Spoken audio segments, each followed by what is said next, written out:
تلنگانہ کے مختلف اضلاع میں پولٹری کے غیر متوقع اموات کے جواب میں AHDD&F ڈپارٹمنٹ کے special chief secretary Sabiya ساچی Ghosh نے ہفتے کو سیکریٹریٹ میں ایک اہم اجلاس کی قیادت کی۔ اس اجلاس میں پولٹری انڈسٹری کے نمائندے، ڈائریکٹر اینیمل ہسبینڈری اور دیگر سینئر افسران نے شرکت کی۔ روزانہ نگرانی اور بایو سیکورٹی اقدامات حکام کو ہدایت دی گئی ہے کہ کسی بھی ممکنہ بیماری کے پھیلاؤ کو روکنے کے لیے صورتحال کی روزانہ نگرانی کریں۔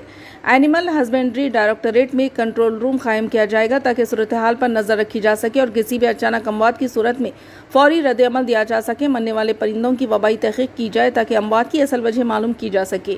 ممکنہ انفیکشن کو روکنے کے لیے سخت بایو سیکورٹی اقدامات کیے جا رہے ہیں۔ پابندیوں اور نگرانی میں اضافہ، احتیاطی تدابیر کے طور پر ڈسٹرکٹ کلیکٹرز کو نگرانی بڑھانے کی ہدایت دی گئی ہے، جبکہ پولیس ڈپارٹمنٹ کو دیگر ریاستوں سے پولٹری پرندوں کی آمد پر پابندی لگانے کے احکامات دیے گئے ہیں۔ مزید برآں محکمہ جنگلات کو نقل مکانی کرنے والے پرندوں کی نگرانی کا حکم دیا گیا ہے، کیونکہ یہ ممکنہ طور پر بیماریوں کے کیریئر ہو سکتے ہیں۔ کنٹرول کے اقدامات کو مضبوط بنانے کے لیے 24 چیک پوسٹ قائم کی گئی ہیں اور اینیمل ہسبینڈری ڈپارٹمنٹ کے تحت 1300 ریپڈ ریسپانس ٹیمیں تعینات کی گئی ہیں۔ حکام نے یقین دہانی کرائی کہ پولٹری انڈسٹری کی حفاظت اور عوامی صحت کے خطرات کو روکنے کے لیے تمام ضروری اقدامات کیے جا رہے ہیں۔